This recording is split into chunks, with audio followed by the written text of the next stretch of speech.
It was an ordinary Tuesday evening when Elaine Mitchell's world imploded. She hadn't been snooping. She never did. Trust had been the cornerstone of her marriage to James for 15 years. But when his phone chimed while he was in the shower, and she glanced at the notification that lit up the screen, those 15 years crumbled into dust. Can't wait to feel you again tomorrow. Same hotel as last time.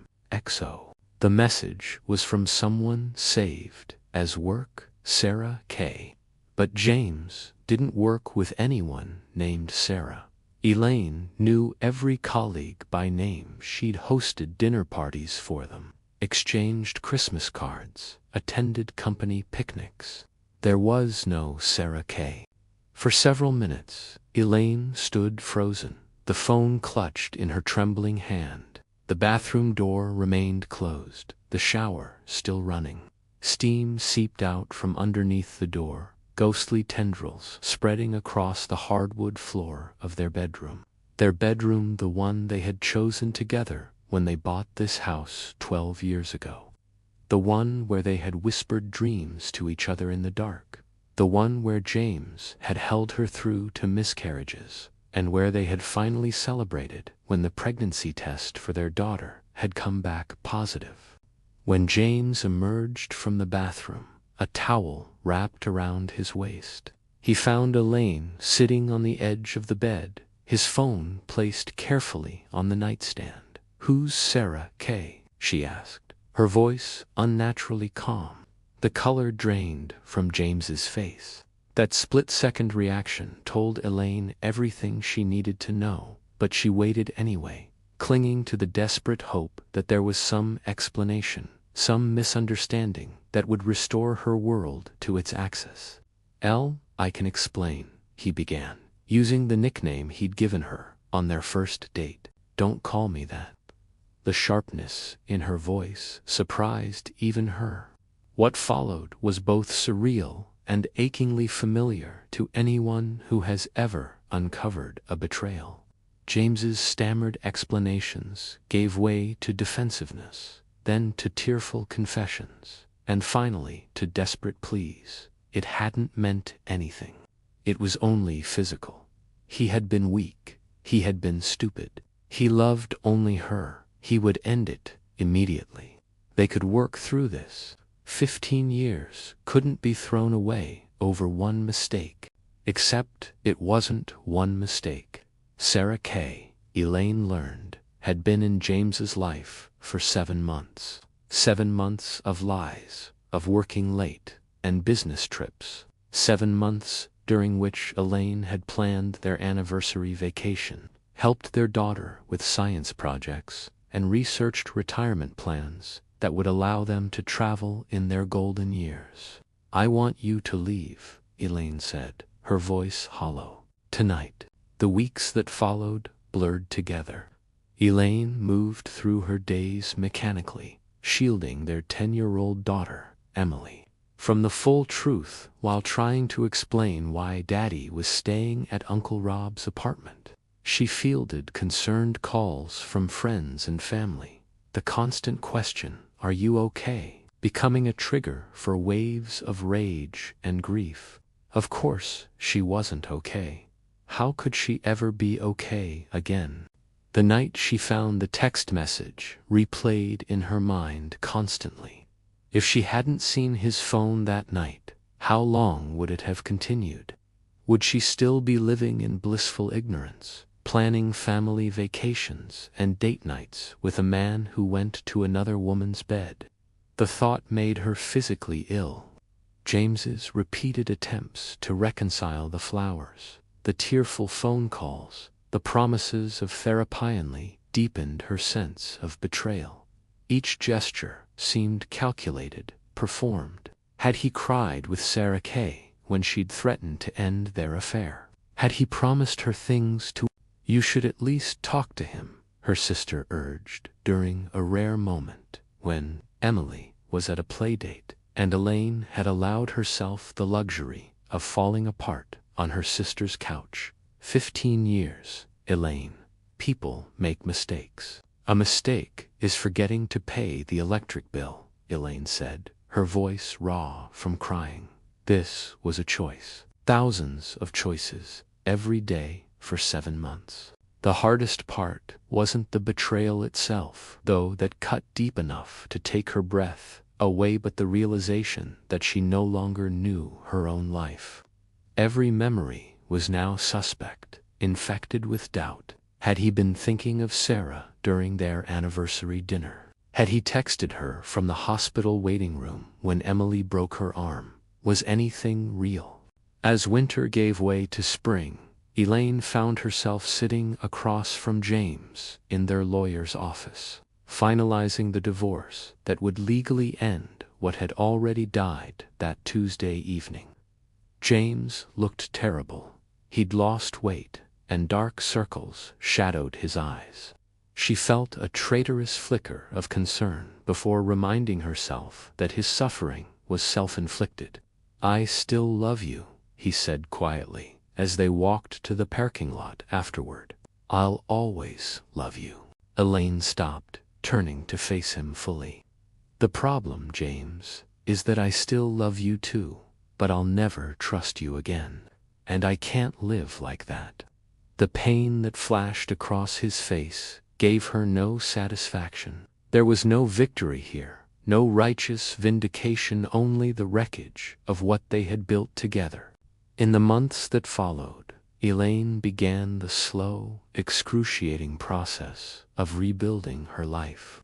She sold the house they had loved, unable to sleep in rooms haunted by memories. She found a smaller place closer to Emily's school, painted the walls bright colors that James would have hated, and slowly, painfully, began to reclaim her identity separate from being James's wife. There were dark days when she couldn't get out of bed, when the simplest tasks seemed insurmountable. Days when Emily's innocent questions about whether Mommy and Daddy would ever live together again reduced her to silent tears in the bathroom. Days when she scrolled through Sarah Kay's social media profiles, torturing herself with images of the younger, carefree woman who had so easily demolished what Elaine had spent 15 years building. But there were other days, too. Days when she laughed with Emily until her sides hurt. Days when she reconnected with old friends she'd drifted away from during her marriage. Days when she remembered that she had been Elaine before she was ever Mrs. Mitchell, and that person bruised but not broken was still within her. One evening, about a year after the text message that changed everything, Elaine sat on the small balcony of her new apartment, watching the sunset paint the sky in shades of pink and gold. Emily was inside, video chatting with her father, as she did every Tuesday and Thursday evening. Their daughter had adjusted to the new normal with the resilience that children often display. Though Elaine knew there were wounds there that might not reveal themselves for years. Her phone chimed with a text message, and for a moment her heart seized with the old familiar dread. But it was only her sister, checking in. Elaine typed a reply, and then, on impulse, opened her photo gallery and scrolled back to images from before the text message, before her world imploded.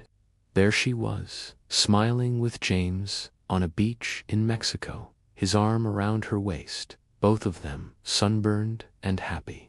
Had he already met Sarah then? Had he already been unfaithful in his heart? If not, indeed.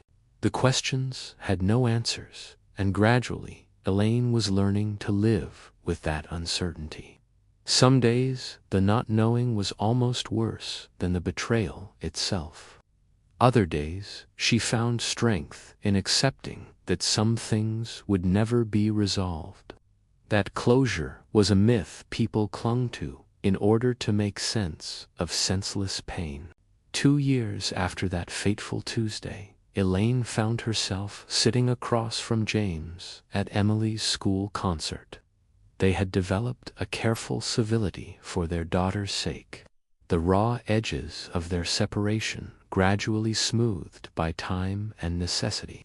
He was dating someone new, not Sarah Kay. She had learned through mutual friends that relationship had ended shortly after their marriage did. Somehow, that knowledge brought no comfort. "You look well," James said awkwardly as they waited for the performance to begin. "I am well," Elaine replied, and was surprised to realize it was true. Not whole. Perhaps she doubted she would ever be completely whole again, but well enough, strong enough. The lights dimmed, and as Emily took the stage with her classmates, Elaine felt a surge of fierce pride. They had made it through the worst, she and her daughter. They had survived the implosion of their family, the shattering of trust, the long nights of doubt and recrimination. Whatever else happened, they would be okay.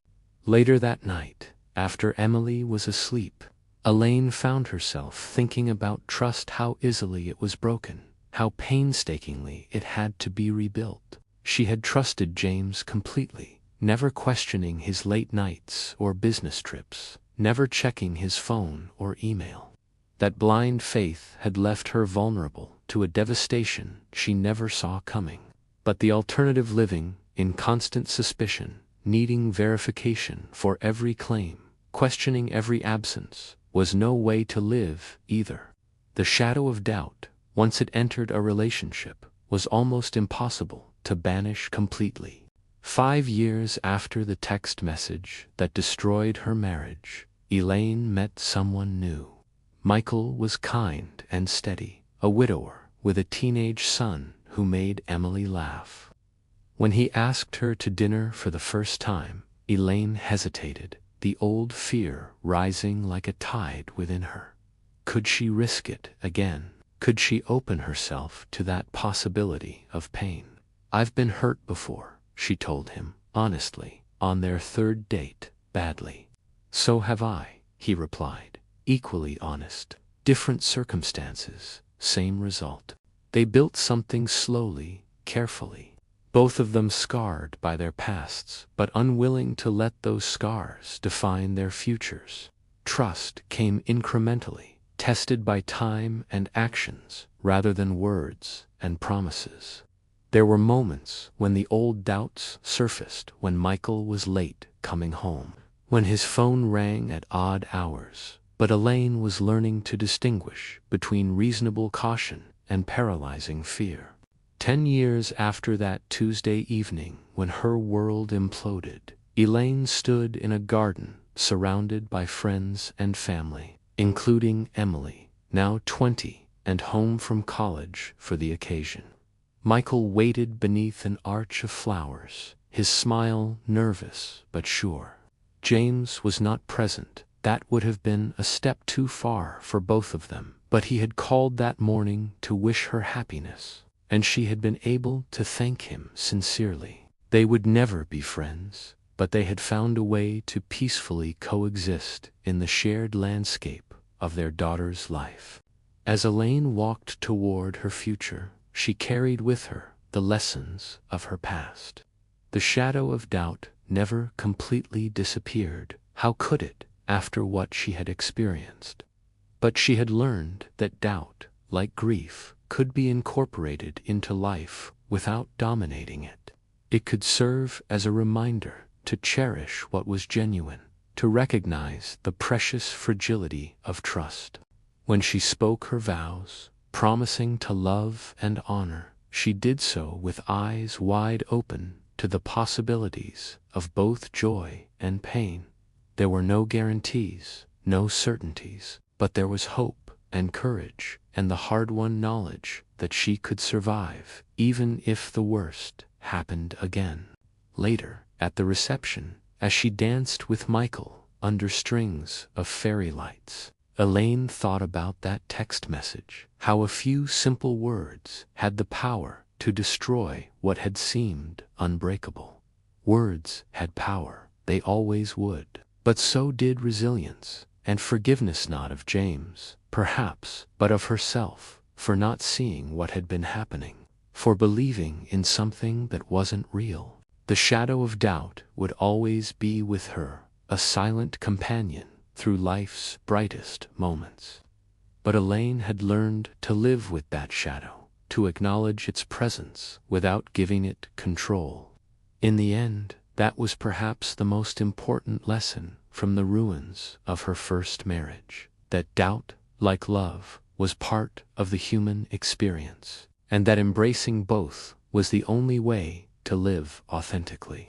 As the night drew to a close, Elaine looked around at the gathering, at Emily laughing with Michael's son, at her sister raising a toast, at Michael watching her with eyes full of a love that asked nothing but offered everything. The shadow was there, as it always would be, but so was light and joy and possibility. And in that moment, Elaine knew that the text message that had destroyed 15 years of marriage had not, in the end, destroyed her.